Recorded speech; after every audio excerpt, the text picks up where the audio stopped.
Welcome back to Even Tacos Fall Apart, where we tackle the real, messy, and often uncomfortable sides of mental health. I'm MommaFoxFire, and as always, I'm here to create a space where we can have honest conversations, share raw experiences, and hopefully come out of it all feeling a little stronger and a little less alone. Today's episode is an exploration of something that impacts so many people in so many different ways, and that's religion and mental health. Whether you grew up in a religious household, found your faith later in life, or have chosen a completely different path, religion can play a significant role in shaping how we view ourselves, our relationships, and our place in the world. For some, it's a source of comfort and stability. For others, it can feel restrictive, overwhelming, or even damaging. We're not here to bash anyone's beliefs or praise one path over another. This is about acknowledging the complexities of how faith, or the lack of it, intersects with mental health. Studies show that for many, being part of a religious community can reduce feelings of isolation and provide a sense of purpose. But we also know that the pressures, expectations, and sometimes judgment that can come with religion can take a toll on mental health, especially when people feel like they're not measuring up. My guest today is Larry Camp, someone who knows this struggle intimately. Larry was raised in the Mormon faith and spent decades as a devoted member, but his journey took a turn when he began questioning what he was taught.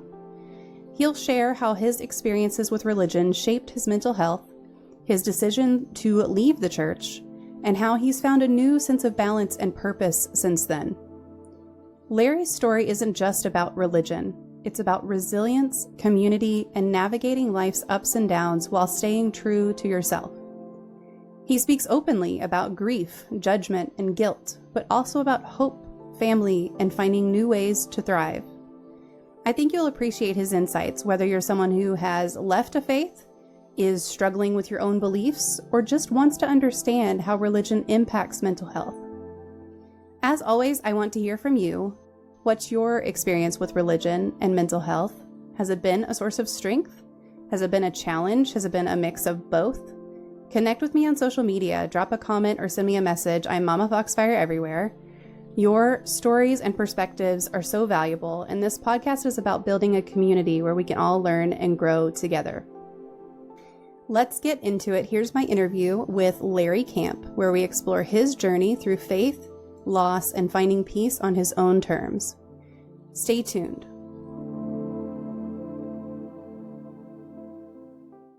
Hello, welcome back to another Mental Health Monday here on Even Tacos Fall Apart. Oh, I just remembered one thing that I forgot, and that should be it right there.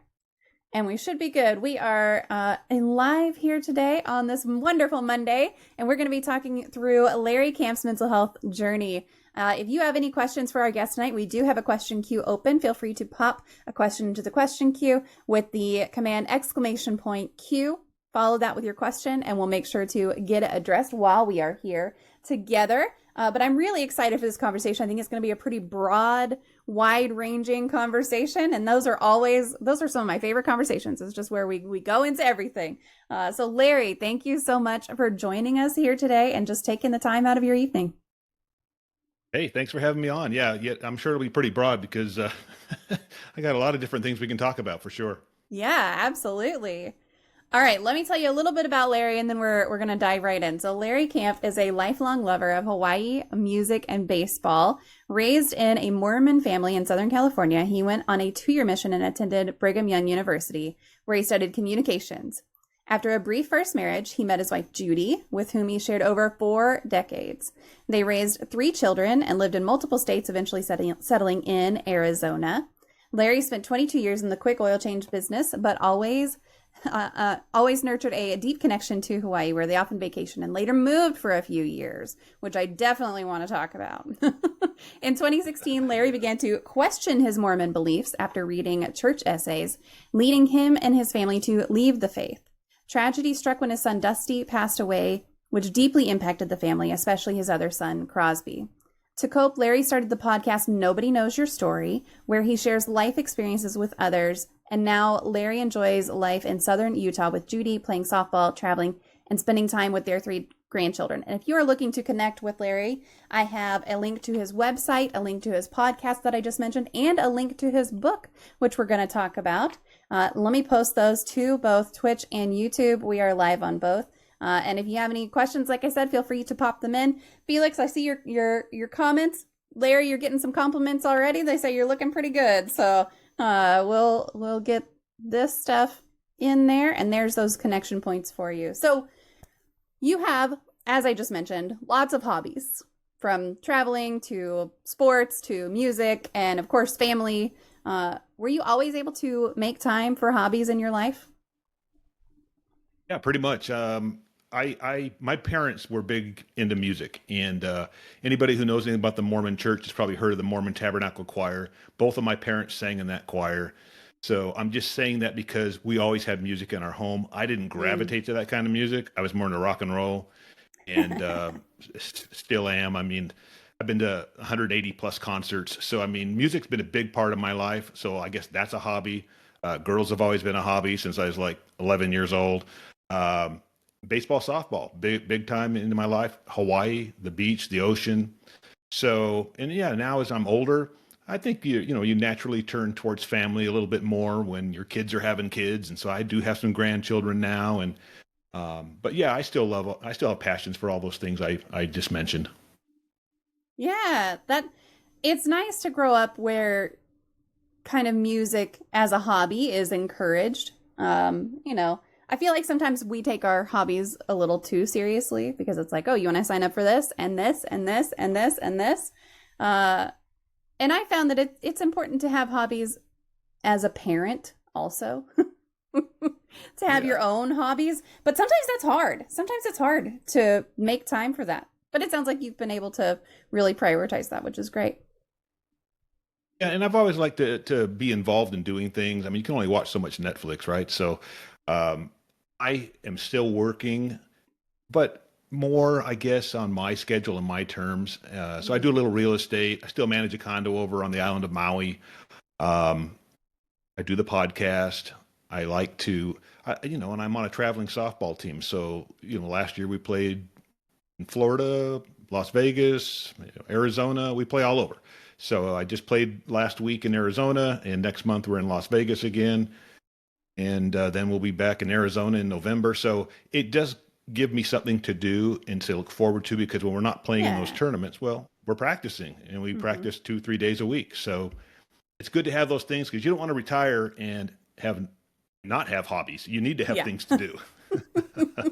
Yeah. It's funny that you say that, because I was just talking about my dad the other day and how many things he has going on, and he retired, and I think he's more busy now than he ever was when he was working. So he's constantly got a project. He's always been a projects guy though. So that's, yeah. Yeah. And we've always, my wife and I both have always belonged to gyms. We've always done, been active. And even now, I mean, I walk 6 days a week. Anywhere, I have about 8 different routes. So I go anywhere from like 2.5 miles to 7 miles, depending on how much energy I feel that day, or if I have a good podcast I'm listening to. Yeah. Hey, that makes a big difference. Either the music you're listening to or the podcast you're listening to makes a huge difference.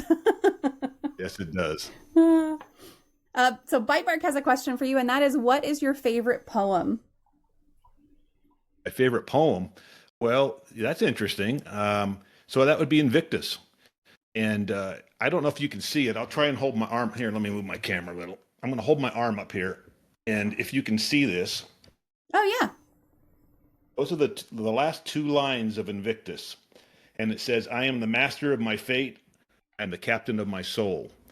And that poem was memorized by my father-in-law. And I heard him recite it a number of times over the years before he passed away. And it was so important to him that my son Crosby memorized it and said it at my father-in-law's funeral. Oh, wow. And I think leaving organized religion, where I always had somebody else that was kind of this intermediary between me and a higher power. Now that I don't believe that anymore, I consider myself a hopeful agnostic. And So I do believe now it's remember the old thing, the old saying, if it is to be, it's up to me. That's kind of how I feel. I'm the master of my fate. I'm the captain of my soul. So Yeah. if things are going to happen, it's on me. Yeah, that's great. I mean, and it's a pretty short poem too. So if anybody's interested, I just posted a link to it. So you're welcome to go on there and read it and everything. But yeah, it's great whenever a literary work impacts you so much you're willing to put it onto your body. Like that says something of the power of just words and the power of what that is that's being put onto the paper, which is great. Yeah. Yeah. And it's a talking point. I mean, when people see it, they go, hey, what's that? And so then it gives Yep. me a chance to talk about it a little bit, which I like doing. When my son passed away, I put his name right here on my wrist. Mm-hmm. And same thing. People will be like, hey, what does that say? And then I can talk about my son a little bit. So Yeah. yeah. I have two tattoos on my arms. I have one. This one is a handlebar mustache, and people Yep. ask about it all the time. And I jokingly say, like, you've activated the trap, because now we get to talk about men's breast cancer, this one's for my grandfather. And then I have another one, which is a fire axe, and that one's for my other Yep. grandfather. And I'm like, great, now we get to talk about suicide awareness. Like, so it's funny how it just becomes this conversation, and it's so quick. It's like, oh, I love that tattoo. Is that a handlebar mustache? And it's just like, tell the men in your life to go get checked, because men's breast cancer is a thing. Or check in with your friends, because suicide is invisible until it's not. So yeah, I love tattoos as conversation pieces. I'm here for. Yeah, 100%. And that's kind of been really. I got my first tattoo back in the '90s, so I mean, but it's really gotten popular probably the last 20 years, Mhm. and I think that's great. It used to be kind of like, oh, bikers the only ones with tattoos, but you know what? Everybody's got tattoos now. So, Yeah, yeah. and I think you can get I mean, if I would have got one when I was 18, I'd probably have Grand Funk Railroad on my arm right now, because that was a band I listened to back when I was a teenager. But I told my kids, just wait till you're 25 before you get a tattoo, because if you're 25, 30, 35, you're probably going to be fine with whatever you get when you're 50 Mhm. or 60. Yeah. And funny thing is, of my 3 children, none of them have gotten a tattoo. Look, I support Yet. if you are gonna make a major life decision, do it after you're 25. You don't know anything before you're 25. You don't. You absolutely just don't know anything. Don't make major decisions before then. I Well, mean, not only that, pick your major and now we work know our towards it. brains But aren't. Yes, and our brains aren't even fully developed until we're 25. I mean, that's exactly, what they're telling us. exactly. So, Yeah, yeah. yeah. Oh, Growling says all I got on my arm is roses are red, violets are blue. I got real drunk and got this tattoo. I support even that tattoo. Whatever you want on your body, man, just do it. I think it's great. Yeah. There's a I'm talking point. Yep, yep. Bite Mark says, I'm so glad we're moving away from judging tattoos and colored hair as a society. I can't wait for colored hair to be allowed in a professional setting. Like, I can't wait for that to be ultra allowed. I work with a lot of government services, and so even still now, you can't have unnaturally colored hair, which is so silly. If you can't rent a car, don't get a tattoo. Yeah, if you're not old enough to rent a car, that's good. Excellent. So, And you then, talk about the colored hair and the tattoos. It's like there's a lot of things in life that I think sometimes, as we just live and we gain experience with time. I mean, I'll be honest. I used to be a lot more judgmental when I was a very religious follower of a high demand religion, because you think you got all the answers and everybody else is wrong, and you become kind of judgmental. And so I think it's, I've copied this phrase, and I got it from my wife, who got it from one of her people she likes. I don't know if it was Maya Angelou or Oprah, but it's know better, do better. And that's kind of how I feel. I mean, I have made lots of mistakes in my life, but I can't change that except to not repeat them. yep. Oh, I love that. I love that sentiment of just like, Yeah. and just the allowance of like, you're allowed to have been wrong in the past. You're allowed to change your opinion based on new information. I think a lot of the time we get so caught up in saying like, no, you said this one time. And it's like, okay, but what have I said since then? And yes, I said that one thing, but I was wrong. That's an okay response to that. Which is still sometimes hard to justify in some cases, but I think it's great that we're moving towards that a little bit, hopefully. Yeah. And I love what you said there, that you're allowed to change your opinion based on new information. Yep. And I mean, that's why I'm no longer Mormon. Yep. That's why I'm no longer Baptist. There you go. Yep.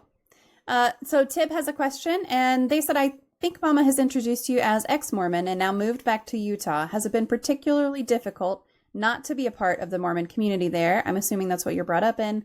I thought about moving to Utah once and felt like I wouldn't find community and belonging. Yeah, that's a really good question, because we moved here in 2018, and when we started looking at homes in 2017, because we moved back from the island of Maui over in Hawaii, and that's one of the first things I asked my real estate agent. I said, can I live here as a non-Mormon? Because, I know that in the past, especially where I am in this community, it was like 80% Mormon. And so he said, you know what, 15 years ago, I would have told you, no, don't come. But now you'll be fine. He says, we've had so many people moving in over the last 15 years that it's still probably 60% Mormon, but my street, if it's an example of the way it's going, I mean, the people next door to me moved here a few years ago from Atlanta. They've never been Mormons. The people on the other side of me came from New Mexico, never been Mormons. People across the street came from Wyoming, never been Mormons. So, and yes, we do have some Mormons on the street, but everybody gets along fine. Nobody's too pushy. When they first got here and they asked about it, I just said, hey guys, we used to be, but we're not anymore. But we're good people. Yeah. I think just in time they see that. So yeah, that was definitely a concern, in the beginning, but we've actually met a lot of great friends. We've made great friends that are in the same boat as us, people who used to be Mormon, but aren't anymore. There's a lot of them here. Yeah. Yeah. I mean, and that's not to say there aren't good people who are Mormon still, like that, there's good people all around. Yeah, my whole family. Yeah, exactly. Yep. If we're unwilling to allow grace for past mistakes, no one can ever grow. Y'all know I love to say the phrase, you got to give people the grace and the space. And it's exactly what it's for. It's for that growth. It's for that allowance of being human. Because that's what it is. All right, I want to talk a little bit about you living in Hawaii, because it sounds so fabulous. I know there are some drawbacks, though. So what were your favorite and least favorite things about moving to and living in Hawaii? I'll give a little bit of backstory. When I was a young boy, I would watch these game shows with my grandmother, and a lot of times they'd win a trip to Hawaii. That'd be the big prize. Yeah. And so I remember turning to my grandmother one time when I was 5 or 6 years old saying, someday I'm going to live there. And she just like pat my head. Oh, that's nice. She'd never even been on an airplane. So, I mean, it just seemed like such a dream. But at the age of 18, my family went to Hawaii, and we spent a month in some ramshackle place that they tore down like 2 years later on the north shore of Oahu. And I just loved it. I mean, they opened the door to the plane. This is back before you went down the walkways. This is where they put stairs up to the planes and you walk down them. And so, I mean, but they opened that door and that humid air. I mean, it's the little things. And then just that aloha spirit, which is even now when people say, what is it that you really love about Hawaii? I'd say it's the aloha spirit. And that's hard to explain to people if they've never been, but it's just the they put a lei on your head, and they just give you a little kiss on the cheek. And it's like, it's just such a wonderful thing. And then the weather was so awesome. I love the ocean. I grew up in Southern California in Laguna Beach and San Diego and those areas. And so I was always around the ocean, but I was not a big fan of cold water. So, the water in Hawaii is warmer. It's not Florida warm, but it's warmer than California. So that was nice. But, so yeah, when we got a chance, we, my family bought into this house. We retained 1 month every 2 years. So from the time my kids were born, every 2 years, they got to spend a month in Hawaii. That's really cool. We stayed in the same house. It was so close. I could go out on over there, they're called lanais. You might call them like a back porch here or whatever, but you could go out on the lanai and I could throw a rock into the ocean. That's how close we were. So you hear the waves at night when you're laying in bed. I mean, it was just magical. And so this is what my kids grew up knowing. And so in 2002, we bought a place on the island of Maui, just because Maui to us A lot less people, not as hectic and crazy as Oahu is with Honolulu and all the traffic and everything, and beautiful beaches. So that's a little quick story of Hawaii for me.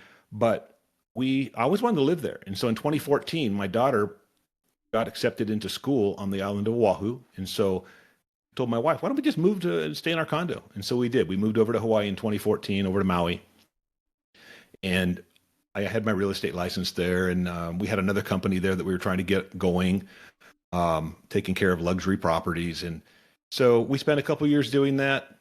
And when people say, how did you always wanted to live there, why did you leave? And I use the term that I hear all the time now, and that is priced out of paradise. And it's really true. It just kept getting more and more expensive. And when you're spending $11 for a gallon of milk, $5-6 for a loaf of bread, I mean, everything just costs more, because as tourism became a bigger and bigger part of Hawaii, they quit growing a lot of their crops. They took their pineapple fields and their sugar cane, and they just plowed them under, and they don't even grow that stuff hardly at all anymore. And so I was just talking with another friend. He was on my podcast this week, and he lives in Hawaii, and he has his own podcast called Living the Aloha Life, which is the #1 podcast in Hawaii. And we just talked about that. We just said that if a hurricane hits or some big issue on the West Coast, Hawaii's got about a 7 to 10 day food supply. Yeah. And so, they're isolated. And because of that, everything is brought in. And now you can see why everything's so expensive. Even if you go to Costco, which everybody does that lives in Hawaii, but still, a television, you can just add an extra $60 to it, because that's what it costs to ship it over, So, yeah. So that's it. As people say, why'd you leave? It was really just because of the expense. If we could have lived the lifestyle we're living here in Southern Utah, we wouldn't have left. Yeah. Yeah. I mean, that's something that they talk about whenever you go visit some of the Caribbean islands as well. It's just like, yeah, you can live here, but if you want to live a lifestyle that just a normal average lifestyle that you live kind of in the US, it's going to cost a lot if you want to live in one of the more popular areas. Yeah, and some people are willing to do with less. And I'd say the average home, I mean, our condo was 818 square feet. So anybody that understands home sizes, because in America, the homes are typically bigger than other places in the world. Yeah. But in Hawaii, they're smaller. I mean, and my friends who've lived in Hawaii their whole life, a lot of them have 2 and 3 generations living in the same, 1,500 square foot home. So and they're working 2 and 3 jobs just to stay there. There are more people now. There are more Hawaiians that live on the mainland than live in Hawaii now. Wow, I didn't realize that. Yep. Man. A lot of my softball teammates, I played on a team over there called Kaneva, and several of my teammates, since we left in 2016, several of those teammates are now living in the Las Vegas area. There's a lot of Hawaiians that live in Las Vegas. They call it the Ninth Island. And you've got so in Hawaii, there's L&L Barbecue, there's ABC stores, which are like 7-Elevens. Anyway, all these things that they have in Hawaii, they have in Las Vegas. Oh, wow. Oh, they've just kind of recreated a little bit of the kind of culture and vibe there a little bit. Yeah, there's tens of thousands of Hawaiians living in the Las Vegas area. Henderson is a city that, butts up against Las Vegas. So a lot of them live in Henderson, and we have a lot here in the Southern Utah area as well. That's pretty cool. I wonder how Las Vegas became that. Like, that's such an odd choice for someone who's used to living on an island. Well, that in Hawaii is one of only 2 states that has no gambling. That you can't buy a lottery ticket. There's nothing in Hawaii. The other one would be Utah, where I live. So, but we live 45 minutes from Mesquite, Nevada. So if we ever want to go gamble or whatever, we could just go for 45 minutes away. It's not that big a deal. And we're about an hour and a half to 2 hours from Las Vegas, depending on how fast you drive. But so when people are in Hawaii, it's funny because over here on the mainland and the West Coast, you're always talking about, and you see advertised trips to beautiful Hawaii. Well, when you live in Hawaii, you always see advertisements for Las Vegas. That's pretty neat. So And so that's where they would go on vacation. And so when they're going to move somewhere, well, that's where they were familiar with. So that's how I think Yeah. it started out with people coming to Las Vegas. Yeah. Yeah. I mean, that makes some sense. I never would have connected Las Vegas with Hawaii though, but that's interesting. Yeah. So a little bit of a left turn here. Do you have a true crime story that fascinates you? Well, my wife loves true crime. I mean, I am not joking when I say that I have to be careful, because if my wife ever wanted to do away with me, I guarantee she wouldn't get caught. She has learned everything. She's even told me about some of the ways to do stuff, and it's just kind of like funny but scary. Yeah. That's terrifying, But honey. Thanks. yeah, yeah, exactly. But I do have a little bit of one that kind of involved me, just kind of on the side. But in 1985, there was a couple of bombings and people killed in Salt Lake City. And at the time, here we are back to Vegas, but at the time I was living in Las Vegas, and I was part of a group of 5 stores that we opened there. They were quick lube or quick oil change facility. And so the money to open those stores came from a group of investors. So one of the guys, Steve Christensen, on October 15th, 1985, he bent over to pick up a package and it exploded and he was killed. Oh, wow. This is in Salt Lake City. He had been in my office 10 days earlier down in Las Vegas. And the same day, his boss was a man by the name of Gary Sheets. And at the same day, there was a package at his house and his wife bent over to pick it up and it went off and it killed her. Oh. So, just kind of crazy stuff. And of course, this is before cell phones and different things, but it didn't take long for me to get a phone call at my store saying, hey, we don't know what's going on, but Steve Christensen and Gary Sheets' wife were both just killed. The next day, another bomb went off.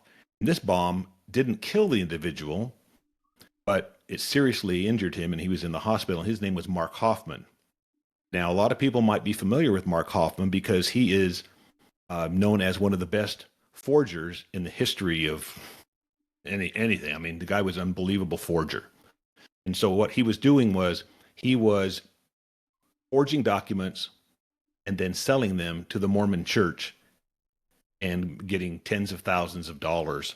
Mm-hmm. But then Steve Christensen started to figure it out, and that's why he was killed. And then, so he was basically just trying to cover and make it look like it was a group that was dissatisfied with this financial group.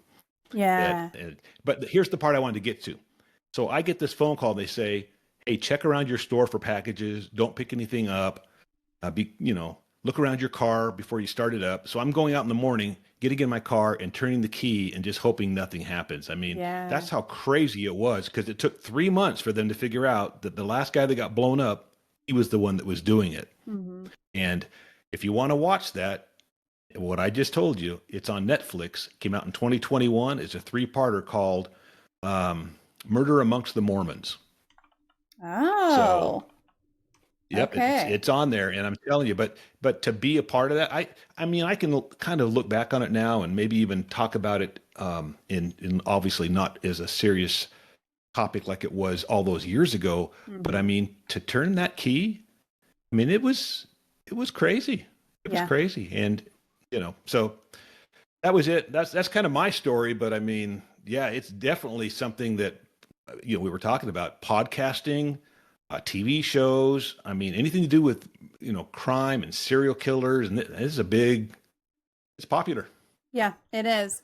It is. And I think a lot of it is like, sometimes you feel like the more you know about something, the more you can control it or the more you can prepare for it. But nothing's going to prepare you for that fear of like, I'm going to turn the key in my car now and hope I don't die. I'm going to pick up this package 100%. And hope it's not a bomb. Like you can't necessarily prepare yourself for that. But I think just as humans, we feel like more information is sometimes better. And sometimes it is, and sometimes it's not. A lot of people can't handle true crime. That's okay. I happen to be one of the people who loves it. I listen to a podcast every night while I'm cooking dinner all about true crime. So it's what I'm doing. And Bite Mark says, oh, I'm preparing for covering up murders, not getting murdered. Listen. You got to learn somehow. You can't have that in your search history, just listen to podcasts.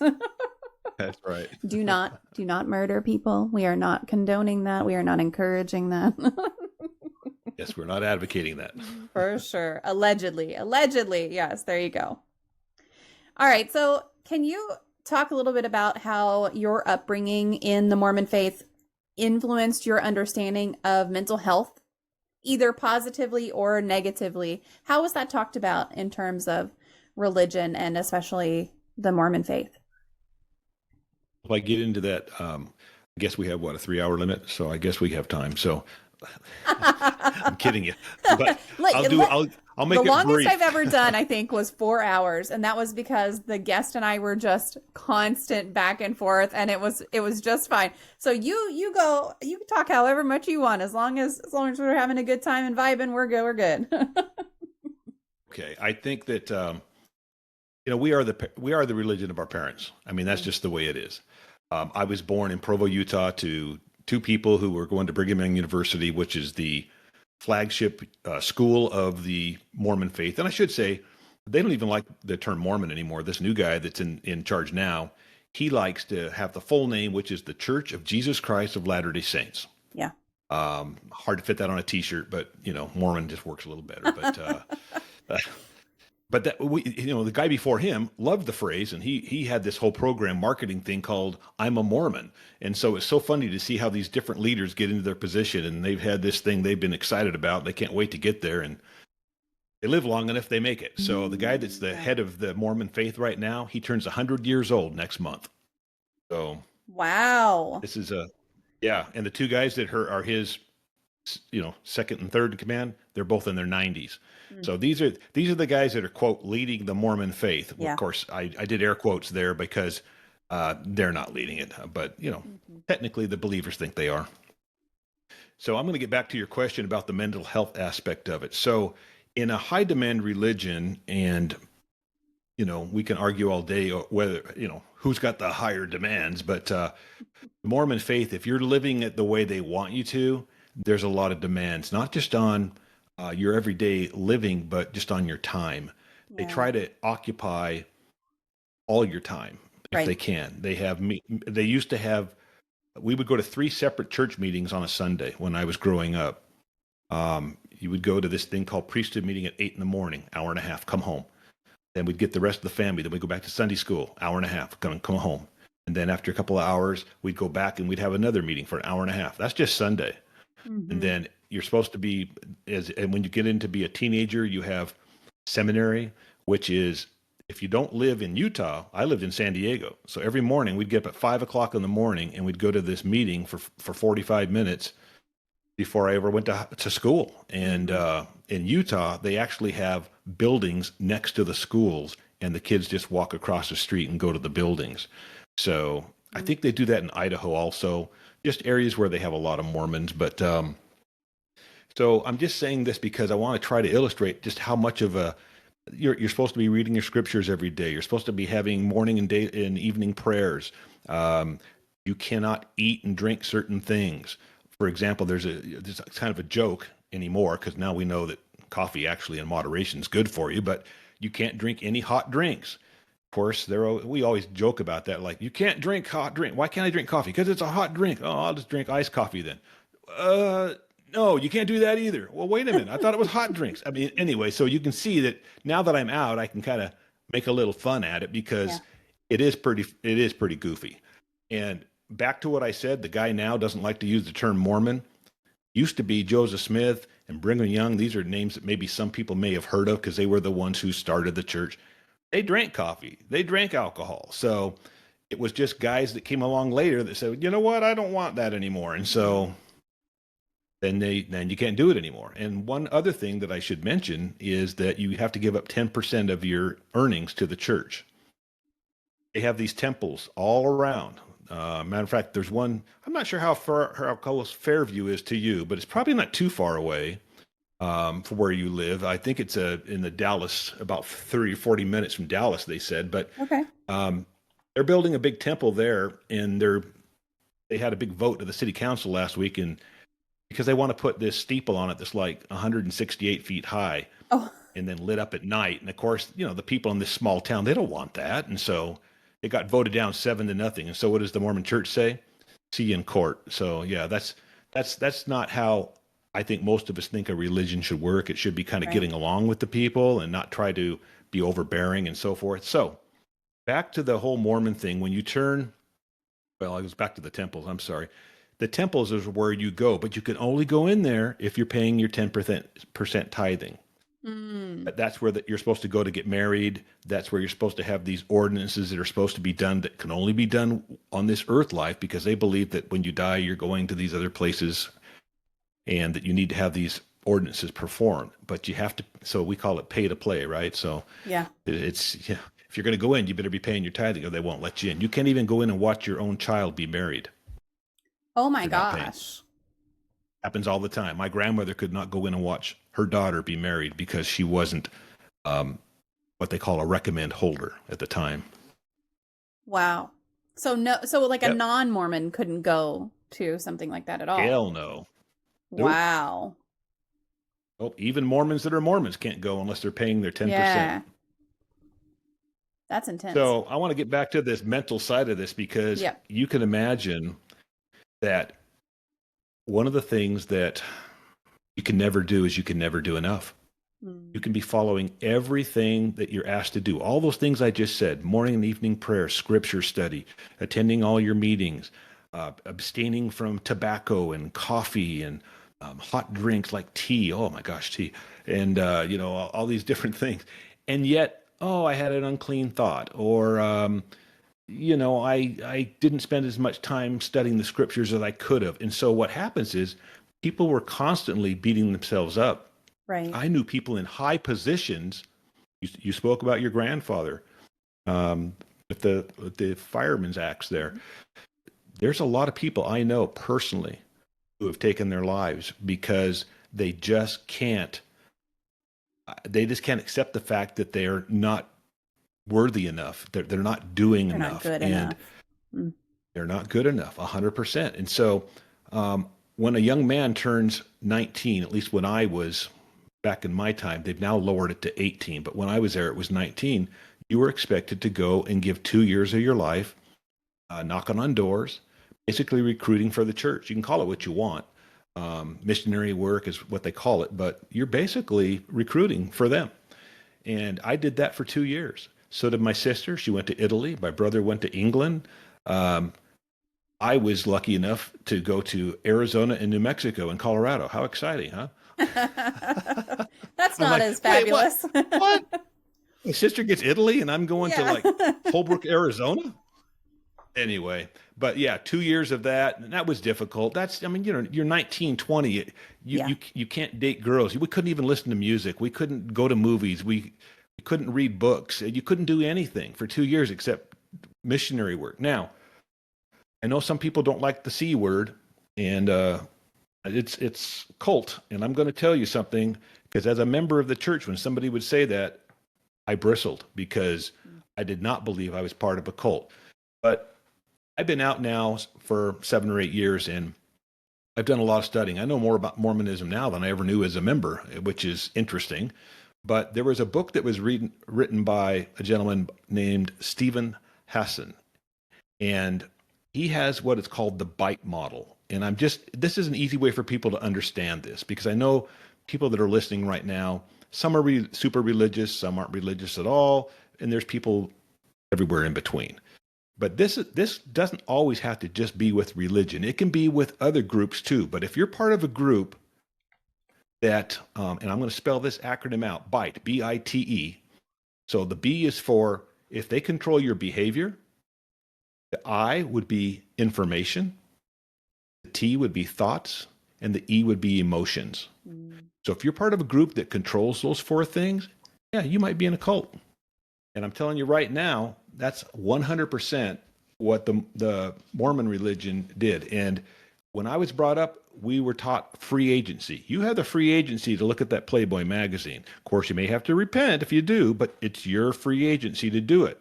Now they don't even use that anymore. Now it's all obedience, Mm. and they demand obedience. And so I'm just glad I got out when I did. And I should say that it's my daughter, who was in college at the time, that brought things to our attention.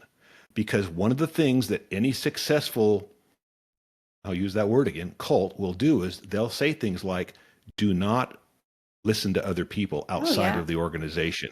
Do not read any, and they use the term anti-Mormon literature. Now it would be, do not listen to any anti-Mormon podcasts, or do not watch any anti-Mormon television programming, or whatever. They just want to keep you, we would call it, kind of under the bubble or in the bubble. They want to keep you that way because that's, once you step outside, once you pull that curtain back and see that man standing there and I am the voice of Oz, and whoop, it's just a little old man standing back there. Once you see that and that curtain's pulled back, it's like my wife says, you can't unring a bell. Right. Yeah. So that's a real quick, the mental side of it would be just what I said. You can look this up. Don't take my word for it. And that's something else they would never say. Right. But educate yourself. Look things up. People say, what took you out of Mormonism? Google. Yep. So, the information's out there, but you got to look. And if you keep saying, no, I'm not going to look, I'm told not to, then you'll never know. You'll stay in. You'll die and think you're going to Mormon heaven. And, it's just not going to happen. And having lost a son, actually, after we left the Mormon faith, that was pretty tough because, as a member of that high demand religion, we had all the answers. I knew where my son was going to be when I was a member of the faith. Yeah. I knew where he was going to be, that I could be reunited again. Their little slogan that they have, bumper stickers, whatever, our families are forever. But then if you say, what does that mean? They're like, well, we'll know more after we pass on. They don't know. It's just a little catchphrase that they all say. No empty chairs. That's another one they like to say. So for me, I've left now, so now there's an empty chair for my family in heaven. So, I'm not trying to mock them. I'm just saying it makes no sense if you just do a little bit of studying and investigating, and that's what I would encourage people to do. Is just research. Just don't take people's word for things. But back to what I was going to tell you, Utah. I don't know if it's this year, but for many years, Utah led the nation in a per capita of people using prescription drugs, because so many people here, and my sister, who still believes, told me the term was mommy's little helpers. And so many of her friends are taking these things because they are depressed. They are coming up short. They're not good enough. And so what happens is there's this image, right? You show up to church and you see the Baxter family, man, they got their shit together. All the kids look beautiful. The girls' hair's all combed. Their clothes are clean. And look at my kids are in wrinkled shirts. And you just beat yourself up. And you don't realize that when the Baxters get home, they're like, I told you to get over here. They got the same problems, but it's all about image. And that's a big part of, I'd be lying if I didn't say that when I had kids and my kids were in high school, that maybe they would do something and I'd say, oh, that reflects poorly on Judy and I. I think that's normal, a little bit of that. But when it becomes more of a dominant part of your life, then I think that's where the problems are. And I know people who have left the church and their spouses divorce them. Is that allowed in the Mormon faith? Is divorce allowed? Oh, yeah. Yeah. Yeah, you have those temple marriages, and here's the big difference. When you're married civilly, it'll say something like, and I don't know exactly, but it'll say something like, till death do you part. Mm-hmm. When you get married in the Mormon temple, it says, for time and all eternity. So, because one of the tenets of the Mormon faith is that we're just here in this probationary period. It's the blink of an eye, because once you die, you are then, based on what you do here in this earth life, right? You are then given some sort of a reward. And life goes on forever. It's eternal. So they believe that, if you're like me, who's left the church, I'm going to be in the lowest kingdom, right? Mm-hmm. Bummer for me. But if you, yeah, exactly. But then there's one that's kind of in between. And then there's the top one called the celestial kingdom. And they believe that if you are there, and this is something they don't like to talk about, but it's a big part of their belief, well, as a man, you get any number of wives that you want. You can have thousands of wives, and those wives are having children for eternity. So, Mama, if you were there, you'd be having kids forever and ever and ever and ever and ever and ever and ever and ever. Doesn't that sound like heaven to you? Sounds like hell to me. What did I do? And and that is the funniest part of it is when I look at all these people that are supposedly going to that celestial kingdom, I told my wife, I go, I wouldn't even want to be with those people. Yeah. Why would I ever want to? I mean, those are the people I would not want to be with. So, yeah. But so that's a real quick 10-minute little, story of Mormonism. But I was in it for 60 years, raised my children in it, and I'm proud that they're all out. And I've told my family members, we are here if you ever have questions. Yeah. They don't have questions. They No. don't ask. I wish they would because I love them. And I feel bad when I know they're cutting checks every month to this corporation that is worth over $300 billion. Yeah. So, yeah, so that's the Mormon thing. And yeah, there is a lot of mental health issues amongst members of the church for sure. And not just in the Mormon faith. I'm sure it's the same thing for Jehovah's Witness.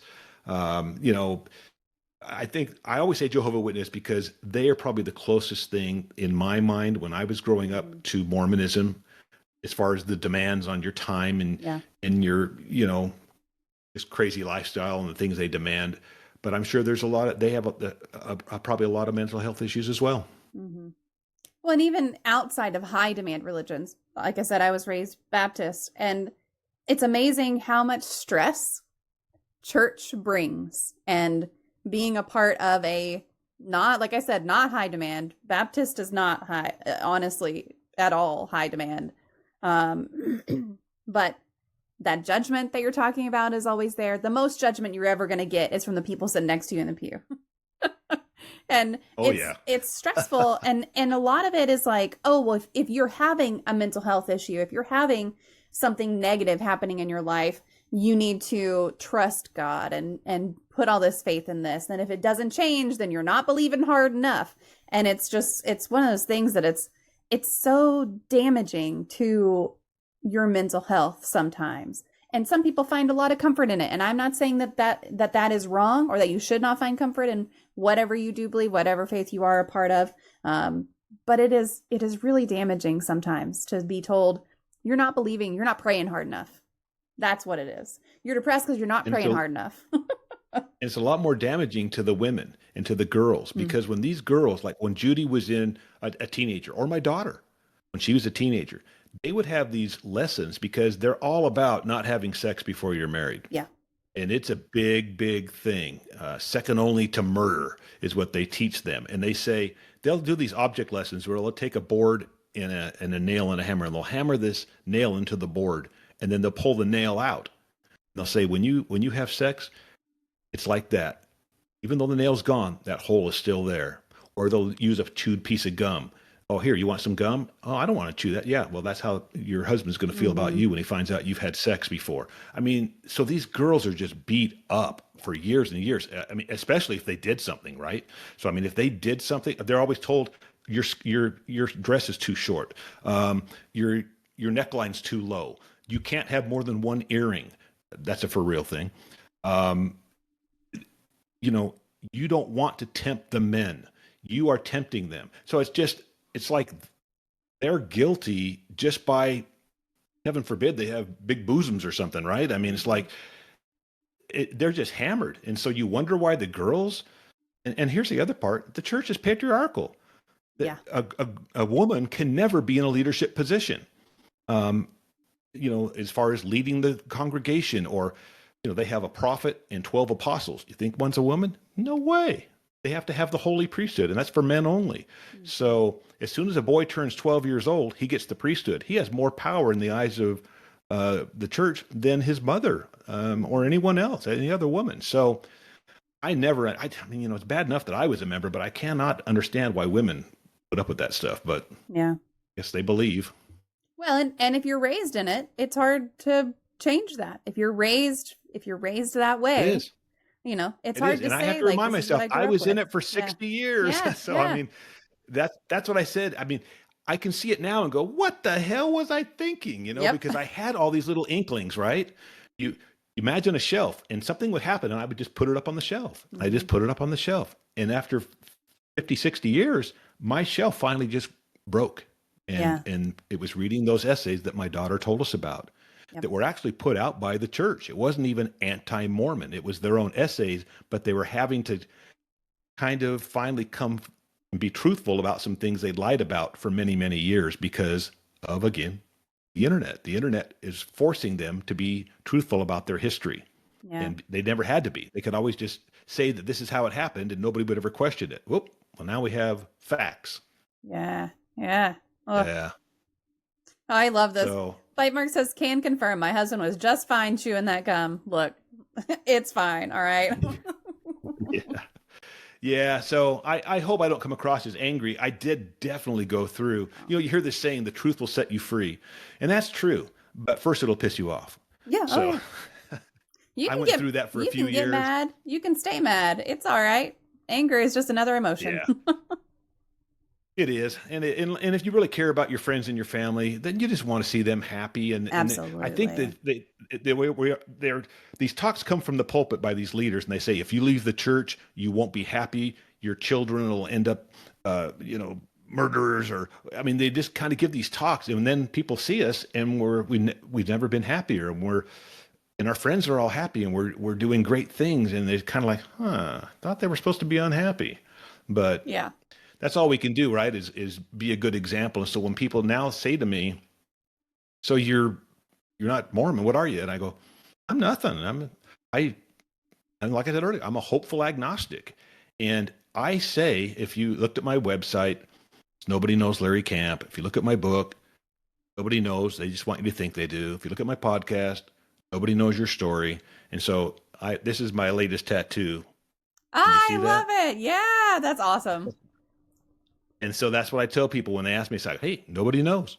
They might feel like they know. They might even tell you they know. They might even testify that they know, but they don't know. Yeah, no, they don't. You know what's funny? You're talking about, oh, you're never going to be happy. You're never going to be this. You're never going to be that. It sounds like my ex-husband who was abusive. And it's like, that's an abuse tactic. It's a control tactic. It's a manipulation tactic. And it's hard to see that when you're in it. But once you're past it, you're like, what? Yeah, and he probably told you that you wouldn't be happy. Oh without yeah. him. Oh yeah. I would be nothing. I would be worthless. No one would want me. All of those things. All of them. I heard all of them. Yep. Yeah, absolutely. Yep. And Couldn't for a be while, more wrong. That carried some power, I'm sure it carried power for a while. It did. Oh, it did. It definitely did. For sure. Yeah. They have to keep that thread. It's necessary to keeping people in. You have a purpose here. It might not be fun, but you'll be miserable if you leave. Exactly. Yeah. All right. So you left the Mormon faith, and obviously that's a significant transition in your life. Did that impact your mental and emotional well-being? And then how do you view mental health after having left? Is that relationship with yourself a little better, or how has that all gone? I think it's definitely better. And I would say probably for anybody who leaves, because all these things that we were talking about that you were beating yourself up for, well, now they're not there anymore. Yeah. I mean, because let's say that as a member of the church, like I was into running big time back in 2001, 2002. I ran 3 marathons in 1 year, and I would take Runner's World magazine. I'd read the articles, and there was an article about the health benefits of drinking coffee and running. And so I started drinking coffee then, not because I wanted to be a sinner and drink coffee. I drank it because it was going to help me with my running. Mm-hmm.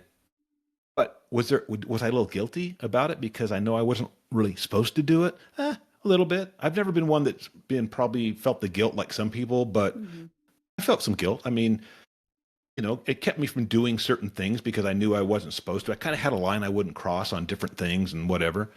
So once you're out and you realize, well, that's just a bunch of hooey, I can do what I want. I don't have to feel bad about those things. And so from a mental health aspect, I think for a lot of people, their mental health improves because they don't have that guilt and shame anymore that they had when they felt like they were coming up short all the time. A lot of the women are encouraged, of course, their role in life is to be a mother. they didn't like that. You were not encouraged to work outside the home. That's Right. changed a little bit in the last 10, 15 years. It's very difficult for families anymore to try to get by on one income. It's just the way it is, unfortunately. But my mom was a school teacher. I always, and my friends, all their moms were at home. And I always thought, wow, that's so weird. My mom's working and their moms are home. And I don't know if they looked down on my mom for working, or maybe some people thought, good for her. I don't know. But I know that that was an example to me of somebody doing things maybe a little bit outside the approved box at that time. And, my mom, I don't think she ever, I never looked at my mom as having those type of mental health issues from the church. I don't think that it impacted her that way, but she was also a convert. So she didn't grow up in that high demand religion as a teenager and things. She was in a mixed faith marriage. Her parents were, I should say, Mormon and Methodist. So Eminem. But they made it work. They stayed together for like 65 years or whatever, but they made it work. And, but I think my mom was an example, and she went through a divorce later in life. My dad, I don't think I even told you this, but when I was on my Mormon mission, I was given this blessing before I left, and it said, your family will be protected while you're out serving the Lord. That meant a lot to me. I was the oldest son, second oldest of 6 children. And about 1 year into my mission, I get a phone call because, again, no cell phones, no pagers, nothing back then. It took them 3 days to find me. But I get this call, and they said, hey, your brother Jeff has broken his neck, and he's in the hospital, and they're not sure if he's going to live. Oh, my and gosh. I'm like, well, right away, I thought of the blessing. I thought, wait a minute. I was given this blessing that my family would be protected, right? So I just want to illustrate this because they said, we're going to do a special fast and ask the Lord to bless him that he will be healed. And so please, fast with us. Tell those around you to fast also. Just more blessings can only help. Okay. So I was in New Mexico at the time. It's summertime, hot. We're out walking. We didn't have a car, so we walked. I was in a little town, had dirt roads, didn't even have paved roads. And I got so thirsty. I went and knocked on a door, and I said, can I just have a glass of water?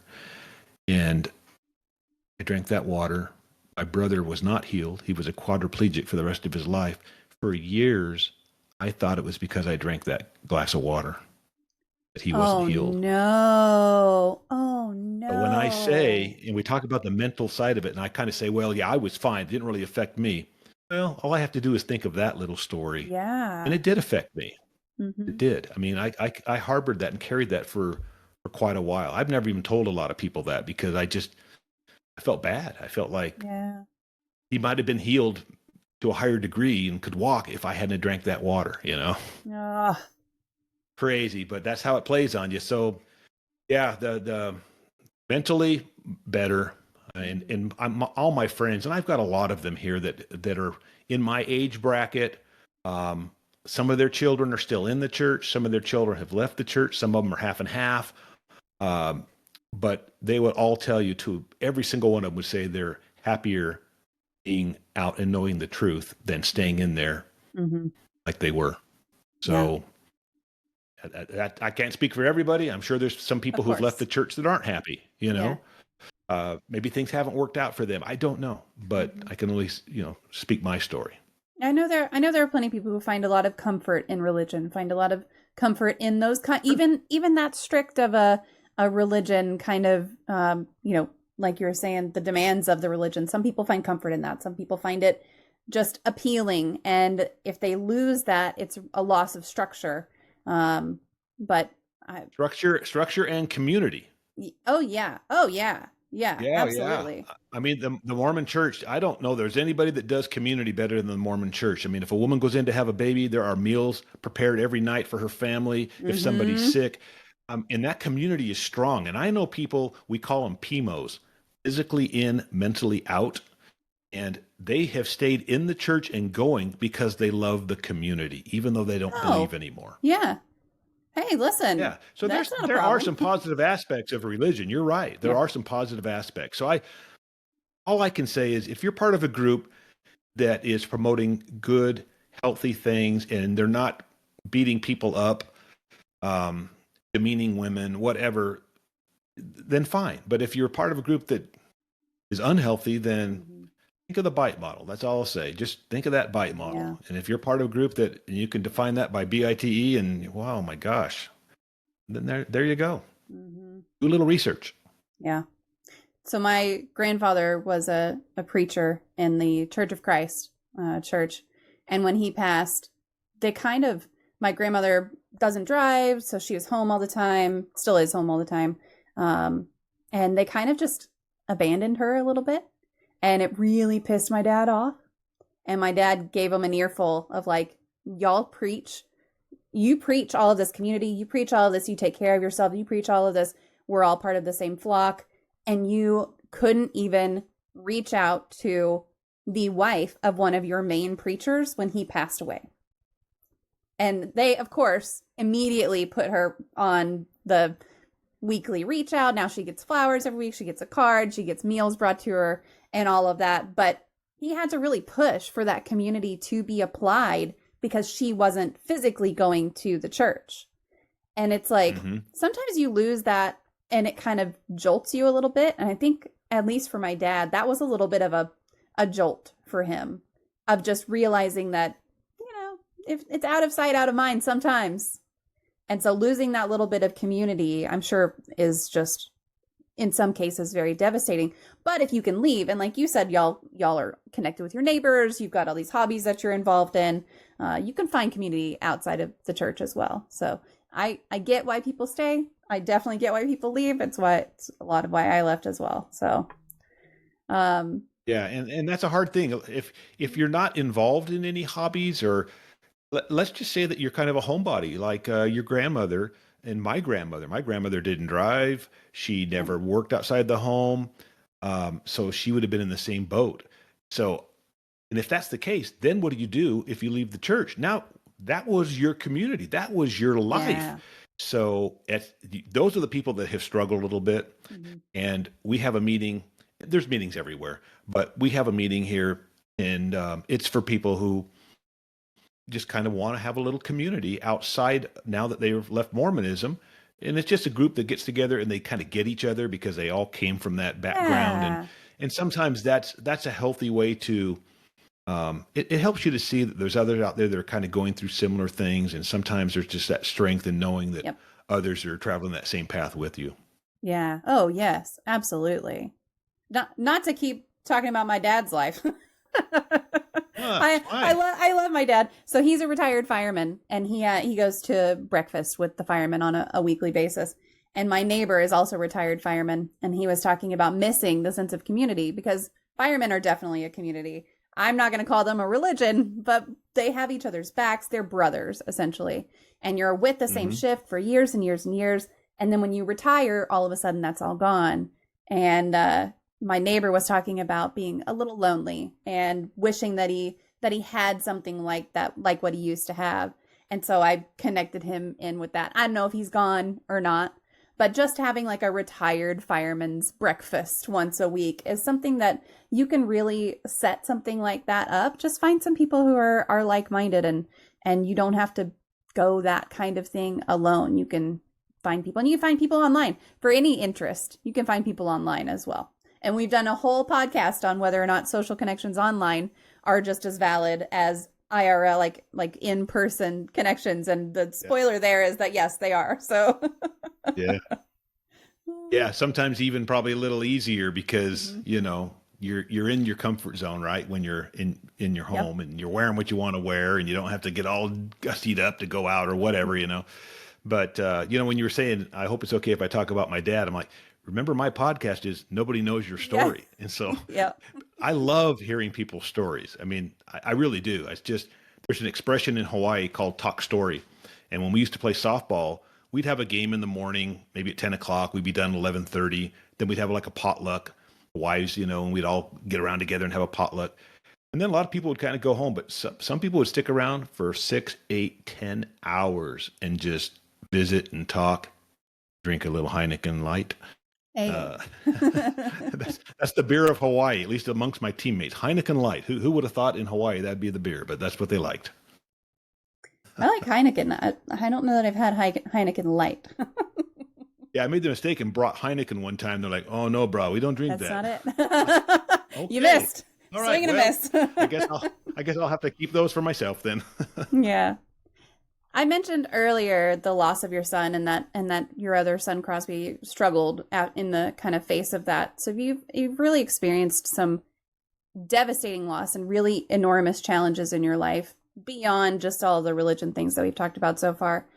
How do you continue to find strength and resilience after everything your family's been through?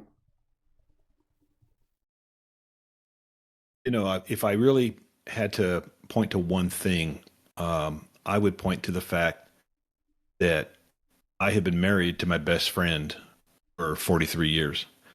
And when you lose a child, as we did in 2018, we were just devastated. He died from a ruptured iliac artery. So I was at a softball tournament in Las Vegas. My wife was actually in Hawaii, attending the birth of our first grandchild. Hmm. And he's in Phoenix, Arizona. He was a surveyor, and he just had tremendous stomach pains. They took him to the hospital, kept him there about 6 hours. This is on a Thursday. They let him out. Said, "Yeah, go on home. We don't see anything." Next day, he didn't go to work. He stayed home. The next day, he was on the phone, and he just said, "I gotta go. I gotta go." And he hung up the phone, and he stood up, clutched his stomach, collapsed, and he was gone within an hour. Wow. And so again, if you remember what I said earlier, we had all the answers as members of the Mormon faith. And to all of a sudden now, I remember standing there looking at my son in the casket.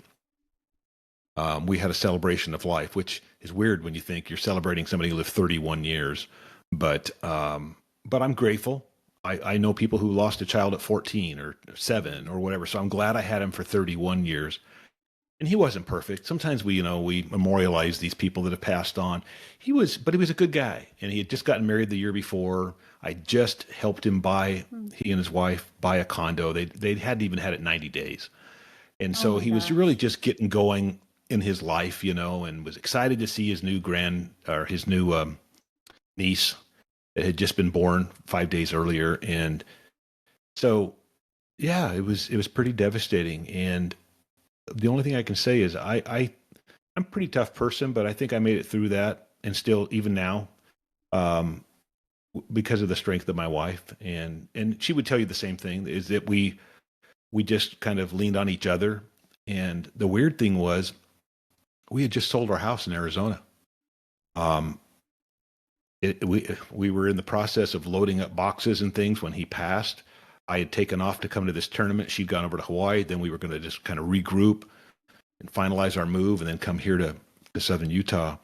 So we moved here 4 weeks after he passed, and we didn't know one person here. So here we are in this new place. We just lost our son. We're still kind of emotional wrecks. We just left the faith that we'd been in for 60 years, just the year before. And so we had a lot going on, but you know what?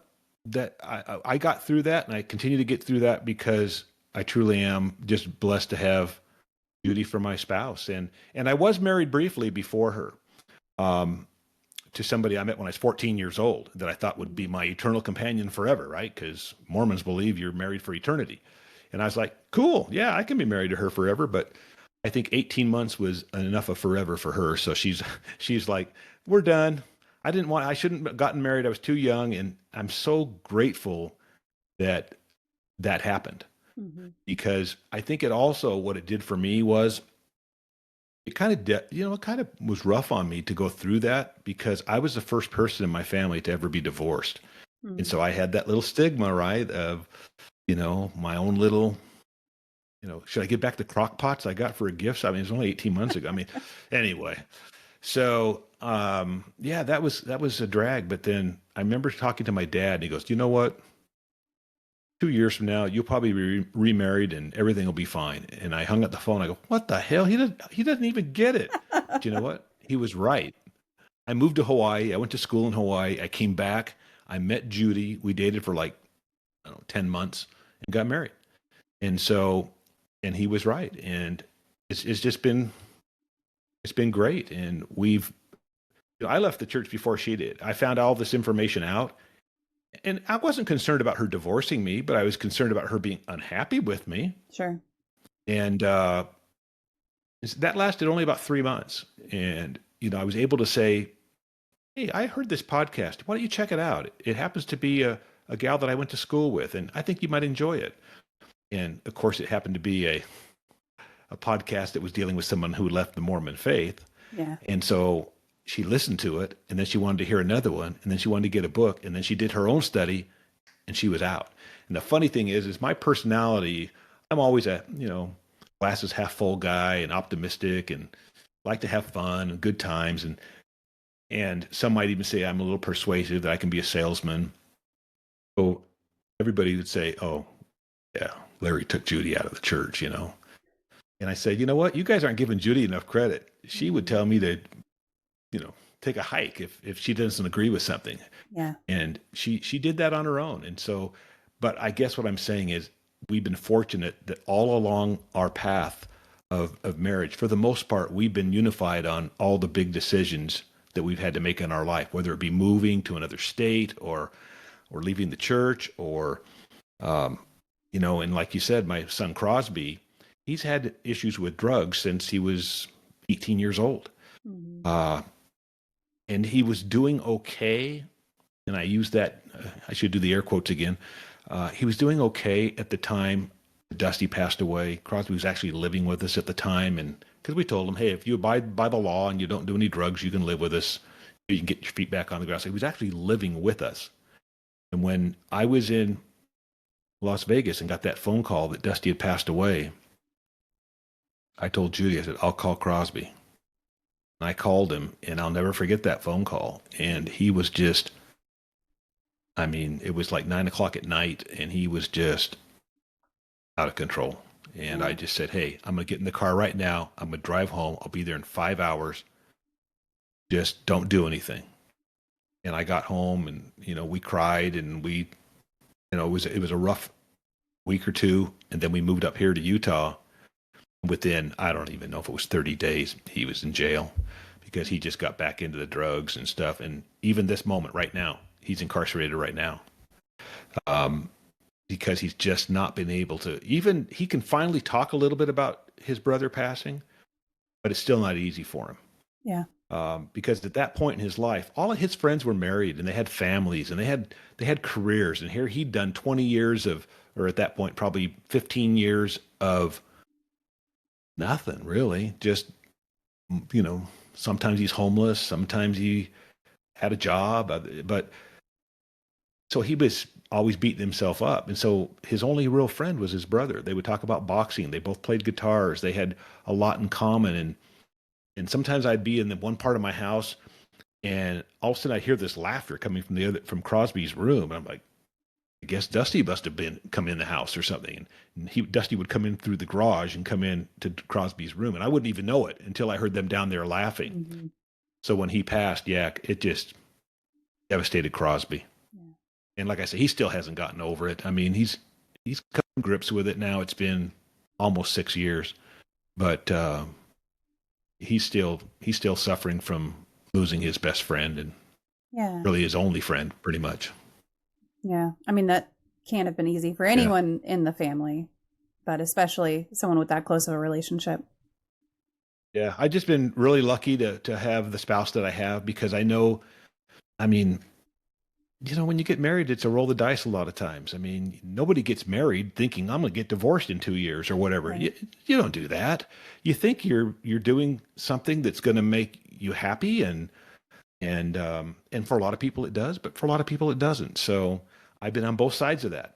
It's a lot more fun to be on the side I'm on now, I tell you, and having somebody there that you can tell anything to. I have no secrets. I've been totally open and honest. And if there's one thing that came out of that first experience for me, it was this, that I didn't want to go through it again. And I was going to try my hardest to make sure I didn't. And so, we have arguments, but almost every time we'd have an argument, from the first argument we had maybe 3 months into our marriage, even till now, and I can be really mad sometimes, but within 10 minutes, I'll just go and say, hey, I'm sorry.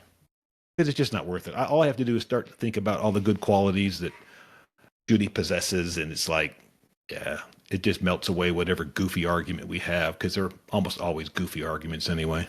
Yeah. It sounds like y'all have a great relationship. I think so. I mean, gosh, I tell her all the time, I said, we can't get divorced now, or all those people in the church are going to go, see, that's what happens. They were happy when they were members. Can't let them be right. That's right. Now you're just staying married out of spite. I support doing things out of spite. That's okay.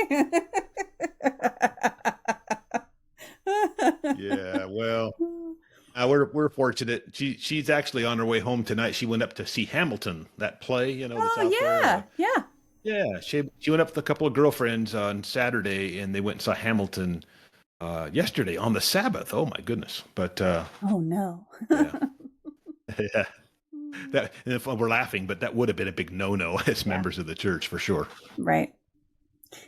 What are some practices or habits that you've developed now that help you maintain your mental health? Well, I'm 68 years old.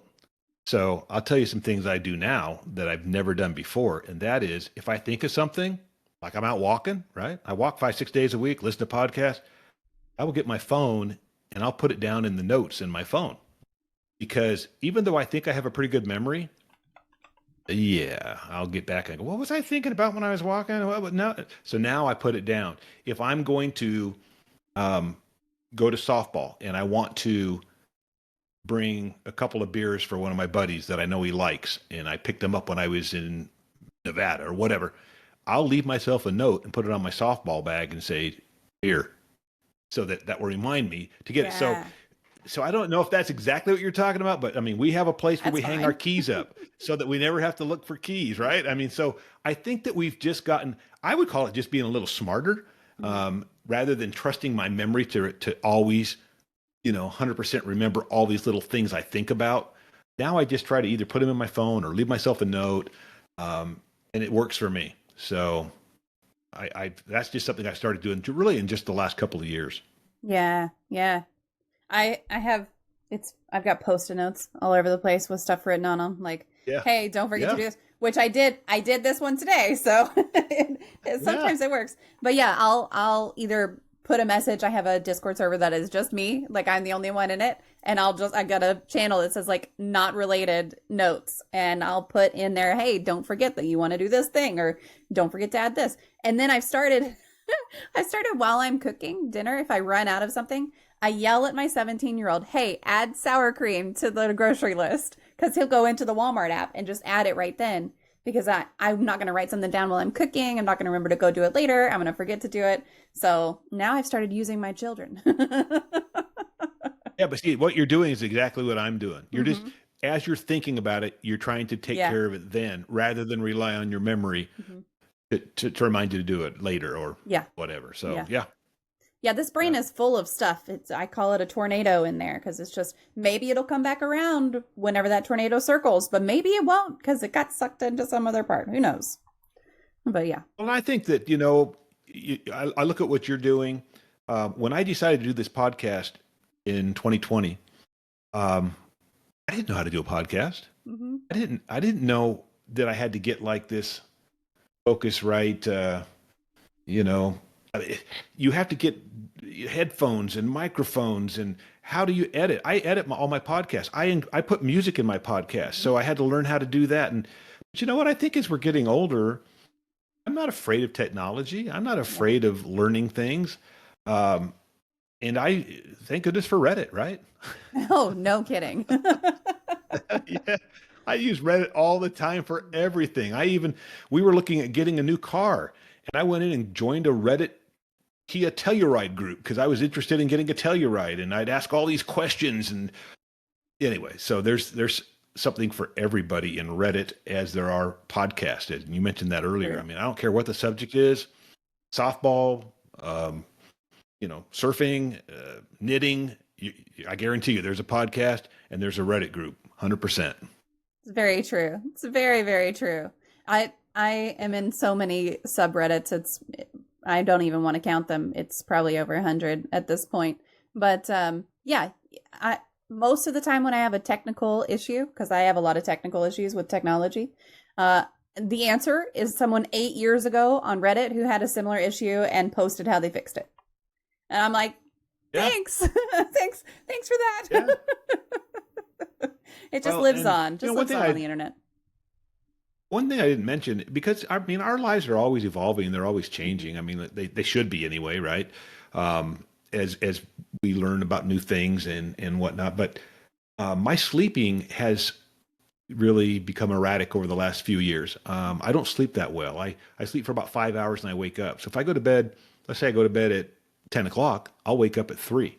And I used to try and lay there and go back to sleep. Well, now I get up and read.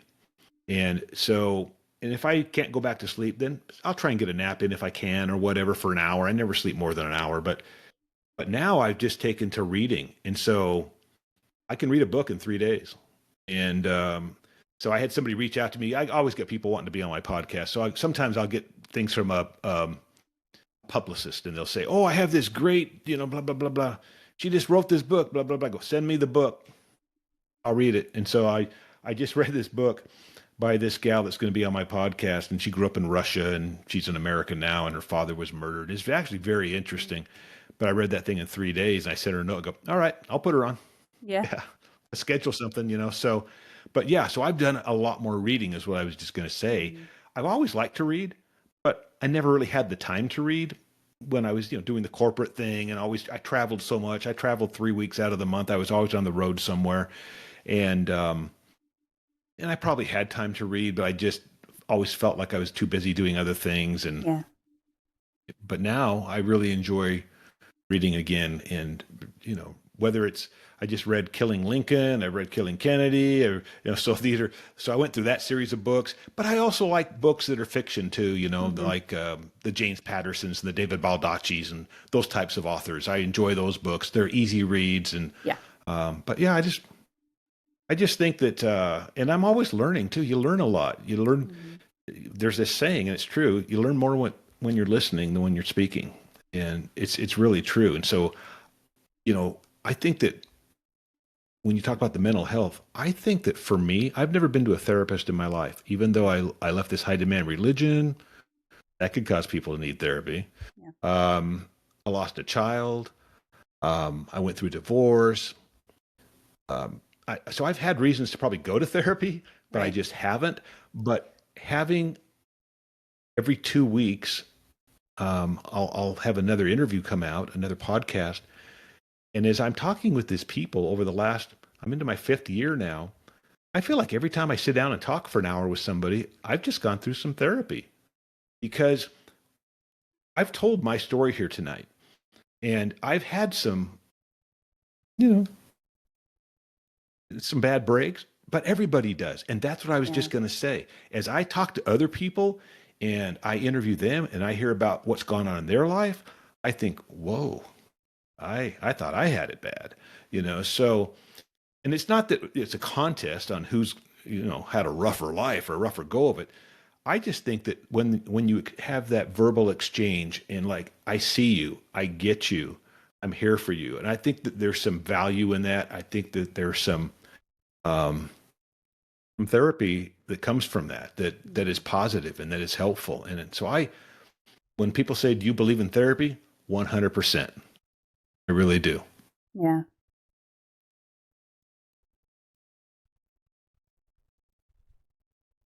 Oh, I stopped being able to hear you. Let's see. How about now? Oh, now I can hear you. There we go. Okay. Sorry. Not sure what happened. Nope, it was just that very last, whatever you said very last is all I wasn't able to hear. Well, I was just saying that as a member of the Mormon faith, they did not believe in seeking therapy outside, unless you were going to a Mormon church-approved therapist. Sure. Well, for obvious reasons, right? You don't want a therapist talking shit about your religion.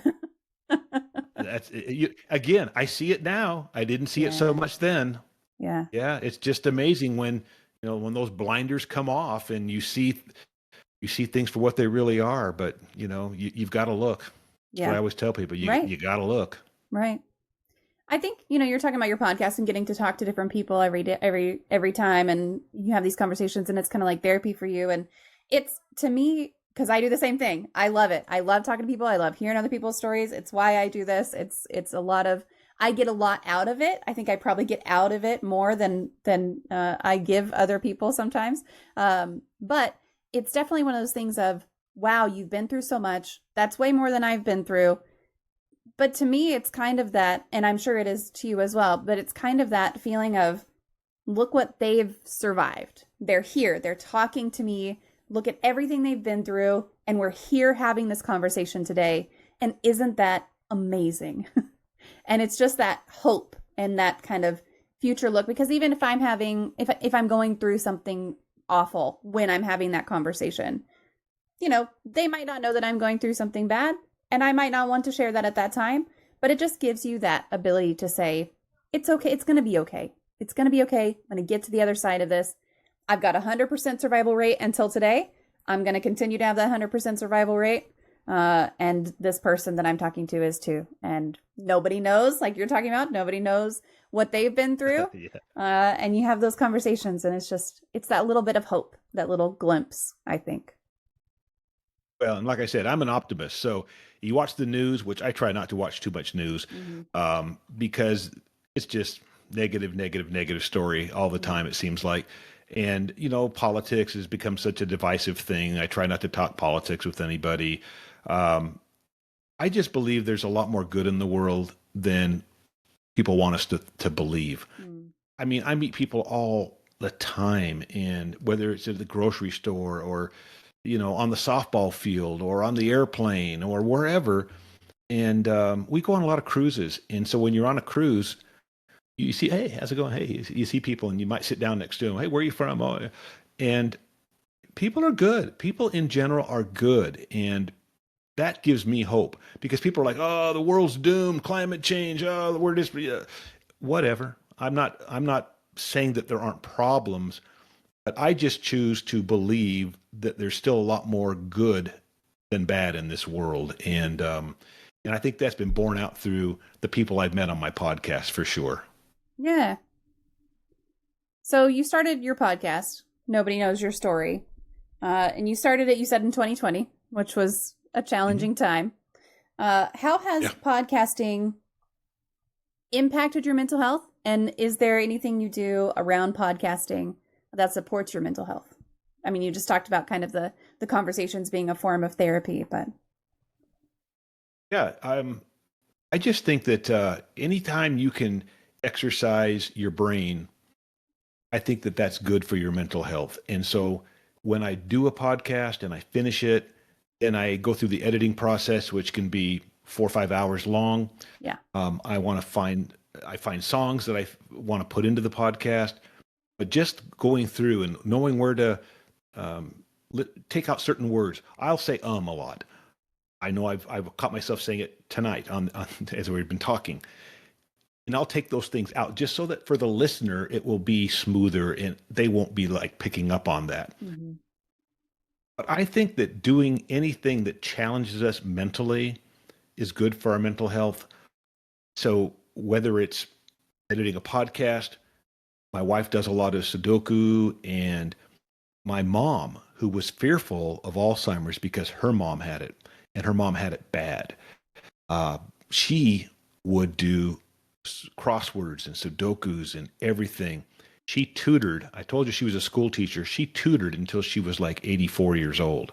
Wow. And kept her mind sharp. She was sharp until she passed at 87, and she was sharp right up to the end. So I believe there's value in that. I'm not saying she would have got Alzheimer's if she didn't do all those things. Maybe she wouldn't have got it anyway.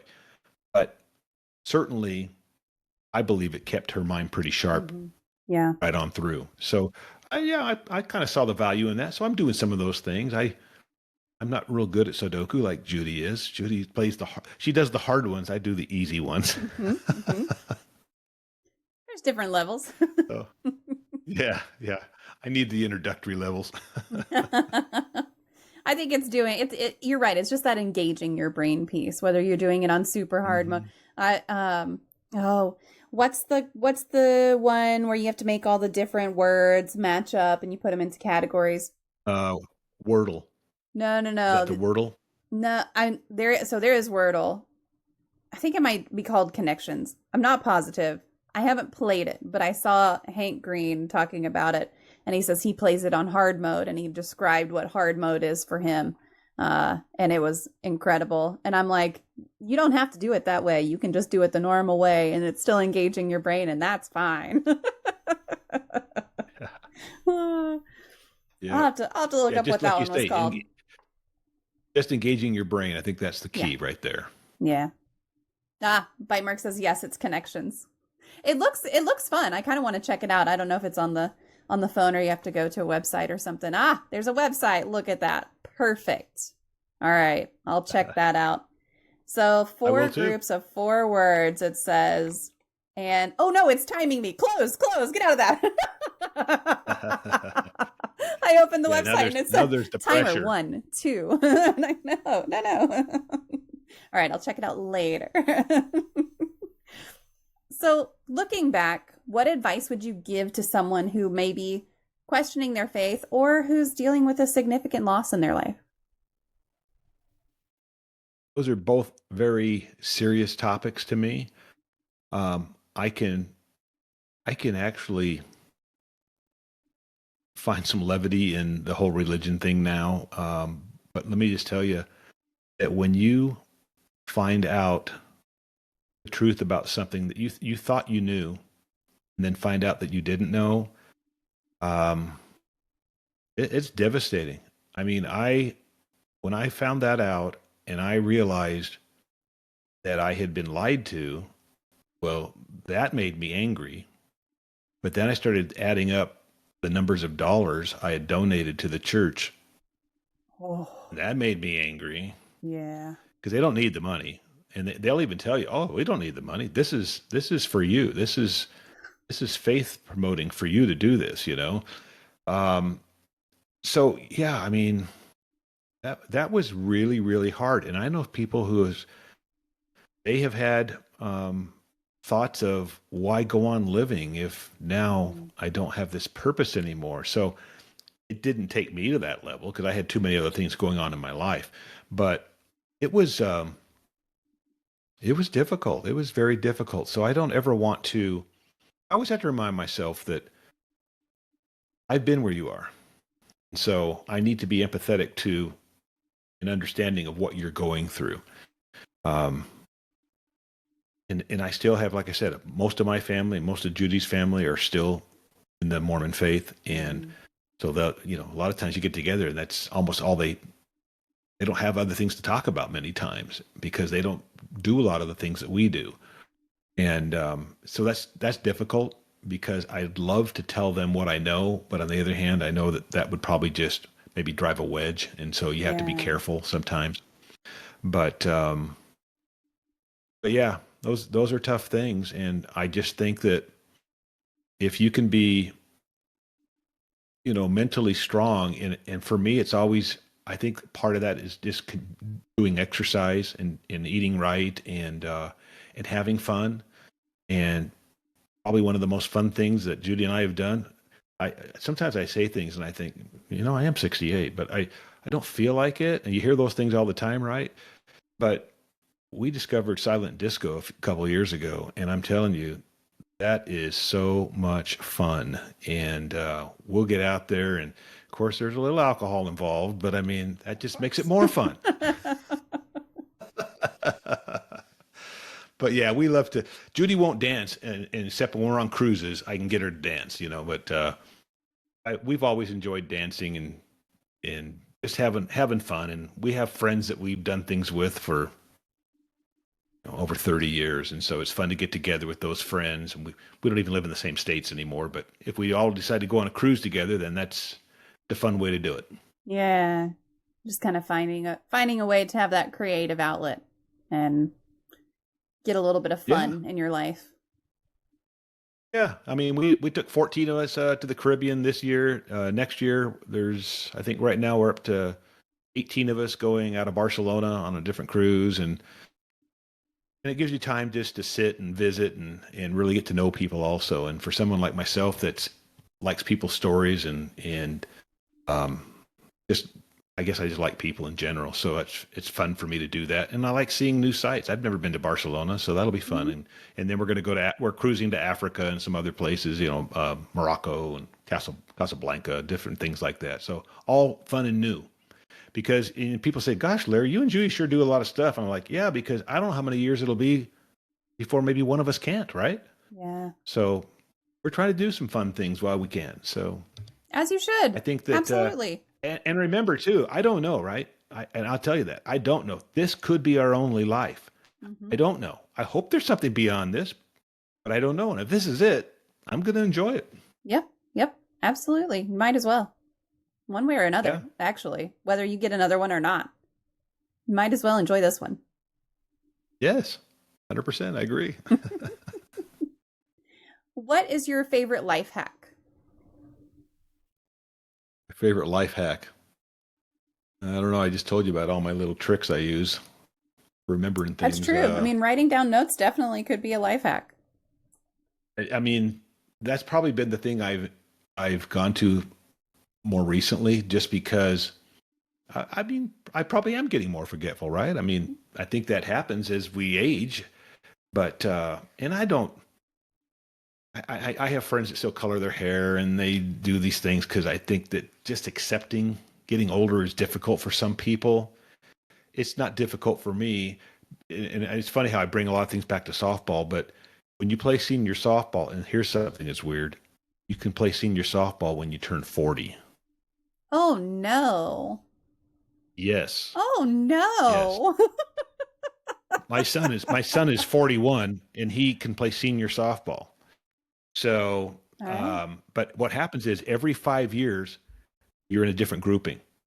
So right now I play 65 plus. So you can be older than 65, but you just can't be, I can't play with the 70s. You follow me? Yeah. But I could play with the 60s. And we have these senior games here in St. George called the Huntsman Senior Games. And thousands of people come from all over the country to play here. And there's every kind of sport you can imagine, from badminton to bowling to basketball. Well, I play the softball. And sometimes there'll be a team like last year. I played on a team out of Canada. They got here and they had a couple players that couldn't make it. So they asked if any of us could play with them. And so I played with them, and they were young guys. They were 55s. Which is funny, isn't it? When I think of people being young at 55, but it's all relative, right? But so the aging thing, now I was telling my wife, I said, I can't wait till I'm 70 and I'll be the young guy again. So it's kind of funny because every 5 years you're the young guy again. But then now I'm 68, so now I'm playing with guys that are 65 and 66. I got these young guys in here now. It just constantly shifts as you get older. That's okay. It constantly does. And I'll tell you, I'm amazed when we go to Vegas here next month, they have 85 division. Wow. Isn't that amazing to think that all those guys on that field, and there aren't a lot of teams, I mean, but still, the guys that are playing are all 85 plus. There's guys that are playing that are 90, and it's just, it's amazing to me. Yep. It's fantastic. That's awesome. Yeah. And these are guys that have had some luck and also probably just taken care of themselves. I'm guessing they've probably been athletic throughout their life. But it does come down to luck a lot of times. I've got friends of mine that would love to still be playing, but they've had a hip replacement or a knee replacement or a shoulder issue, and you get enough of those and you just can't play anymore. Yeah. Yeah. Well, it is time for the magic moment of the stream.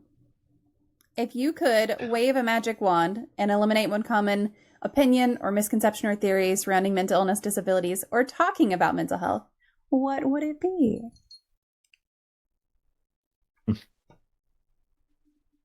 I don't know. I guess, and maybe this isn't going to answer your question the way you mean it, but the thing I just thought of when you're saying that is I think depression is something that, for me, as a person who hasn't really had issues with depression, my son, the one who's battled drugs, I used to say, because he'd be depressed, and I'd say, well, just snap out of it. Come on, man, let's just go for a run or do something. Just snap out of it. it took me years to understand that he wasn't choosing to be depressed. Yeah. People that have mental health issues, they don't choose that. It's a chemical imbalance. It's something that they have that I'm fortunate that I don't. But I have to give space for the fact that they do. And I had someone on my podcast who had actually become one of my best friends. He came on the podcast because he wanted to talk about suicide. And he wanted to take the stigma away from it because his grandfather took his life. Mm-hmm. And 20 years later, his father took his life. Mm-hmm. And later, his wife took her life. And that was pretty much what we talked about, because he said, my father was so embarrassed that he was having these depressive issues and thinking suicidal thoughts that he's speaking, he says, when my mother told him, go get some medical help, he wouldn't even get it in the town where he lived. He drove hundreds of miles to another city because he didn't want anybody in his town to know that he was having to meet with somebody because of some depression issues. And when they found him, he had driven off, and they found him after a few days. Sitting on the seat next to him was the medication he had received, and it had never been opened. So he went from that. And I should tell you that my friend also, when he got into his 30s, started having those same thoughts. But he went and got help and sought help. Mm-hmm. And he takes a pill every day now that just kind of keeps him right, is how he explains it. Yeah. And so that's where you can see generationally how that's changed. Grandfather, nothing. Father kind of tried to do something, but didn't, still didn't. And then when it got to him, he sought the help. And now his kids, they've learned from their dad, and now they take some medication for help. So that's what I have learned, is just that we need to give space for people that have some issues and not look at it as a weakness. Mm-hmm. Would I say to you, or would you say to me, if I was a diabetic, that I was weak and that Exactly. No, you'd say, oh, you need to make sure you get your insulin shots, or whatever it is that you need to do. Maybe it's change your diet, whatever. But we wouldn't look at it as a weakness. We just look at it as something you need to deal with and work with. It's the same thing. It's the same thing. And that was what my friend was trying to get across. And that's what I have learned too. Sometimes, it takes me a while to understand things, but I have come to understand that depression, mental health, those are serious things that we need to have empathy for those that have to struggle with those things. Yeah, absolutely. I mean, it's an issue in your brain, and your brain controls everything. And just because we don't quite understand some of the things that are going on up there doesn't make them less real, less impactful, anything like that. Right. Well, I appreciate you taking the time today, Larry. Folks in chat, if you have any other questions, make sure that you pop them in here so we can get them addressed. I am going to share your website and your podcast and your book links one more time, and then I'll just give you the floor for a little bit. If there's anything that we didn't cover or anything you want to share as far as resources or anything like that goes, I'll just let you have it. We've talked about quite a bit, and those that know me would know that. I mean, they're not surprised. I can talk a lot, and I can talk at length, but I would say that if there's a message that I can get across to anybody that's out there listening, it would just be to realize that there's avenues out there for everything. To not, if you're wondering about something, I mean, I don't know about you, but if I'm watching a TV show and we see something or somebody says something, I will grab my phone and Google it right then. Mm-hmm. And Judy will go, oh, here you go. You got to look it up. I go, yep, you got to look it up. Because we might be watching a show and we might say, hey, wasn't he in, and I go, I can't remember. And then I'll look it up, So I just like knowing stuff. And I know that might seem like, what, who cares? Because that's sometimes other people's response, right? Yeah. Who cares? And that's fine too. It's like concerts. I'll tell people I've been to 180 concerts. My last concert I went to was the Red Hot Chili Peppers, and I always wanted to see them, and something always kept me from going. And and they'll be like, I've never been to a concert. Or I'll go on and on about Hawaii, and they're like, yeah, I've never been to Hawaii. And that's okay. And I should say, and then they'll say, and I don't even care if I go to Hawaii, or I don't really have any interest. And I'm like, all right, that's okay. And I think that that's something, again, as I've gotten older, I've kind of learned that it's okay for people to maybe not feel the way I feel about things. Yeah. And I just say, it's okay to disagree. Just don't be disagreeable. Because there's a difference. Ooh, I like that. And yeah. So that's it. I mean, I would just tell people, just take advantage of the technology that we have, where if you want to know something, it's so easy to find it out now. And through, like we said already, Reddit, the internet, Google, you can find anything if you really want to know. And I'm a big believer in learning stuff and educating yourself and staying up with it. I don't have to know the latest words that the teenagers are using. I'm not talking about that, but I'm just talking about things that at least can help you converse in a conversation at a party or something like that. So you're at least up to date as to what's going on. That kind of stuff is what I'm talking about. At least for me, I like knowing what's going on. So I'm like, what are they talking about? And we've got little computers in our pockets that we can just look things up on. It's easy to do that. My 10-year-old came into the bathroom before this, because he never leaves me alone, ever. And he asked me some question. I said, I don't know, go ask the robot, because I don't say her name out loud, because then she'll activate. I'm like, I don't know, go ask the robot. And he went and asked the robot and came and told me the answer. I'm like, great, can you please go out of the bathroom now? But it's just, it's one of those things. It's like, we've got the ability. Just ask the question. Look it up on your phone if you need to. All of that. Bite Mark says, I'm that person. I wonder. That's Googleable. And then she just looks it up. That's how it goes, Yeah. Yeah. Yes, I do know. Mm-hmm. Yep.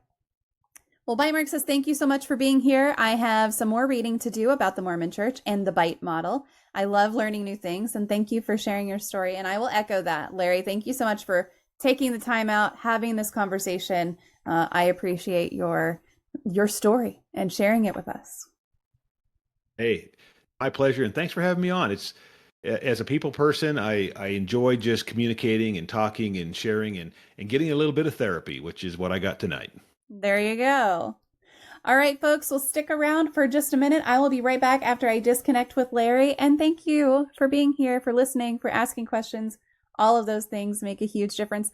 One more thing, if you do go to Larry's podcast or book links, make sure to like, review, subscribe. Those things help podcasts so much. You have no idea. It's how you get ranked. It's how you get found. All of those things. Anything you can do to click a button on either of those things will be super, super helpful. So make sure to do that and stick around. I'll be right back. And that wraps up my conversation with Larry Camp. I hope his story resonated with you. Larry shared so much about the challenges of navigating life, religion, and loss, and how stepping away from something as deeply ingrained as his faith impacted his mental health and sense of self.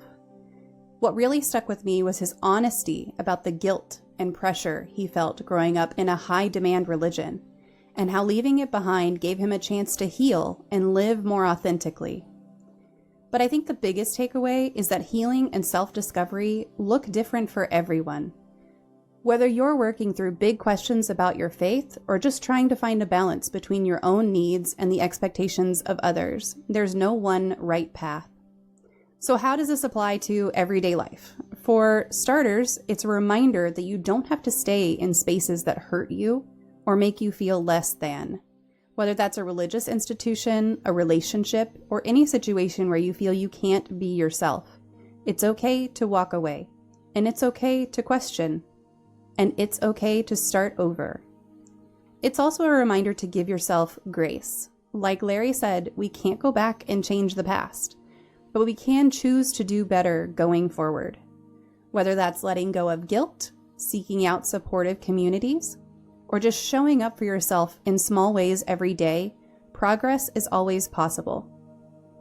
If Larry's story sparked anything for you, whether it's a new perspective, a question, or even just a bit of comfort, I would love to hear from you. Send me a message, drop a comment wherever you're listening, or share your thoughts in a review. Let's keep this conversation going because your experiences and insights matter. If you enjoyed this episode, I'd really appreciate if you could like, subscribe, and leave a review or rating wherever you're listening. It helps the podcast reach more people and, more importantly, helps me continue to build this incredible community of real, open, and supportive conversations. Thank you for spending this time with me and Larry today. Remember, no matter where you are in your journey, whether you're questioning, healing, or thriving, you are not alone. I'll see you next time on Even Tacos Fall Apart. Take care.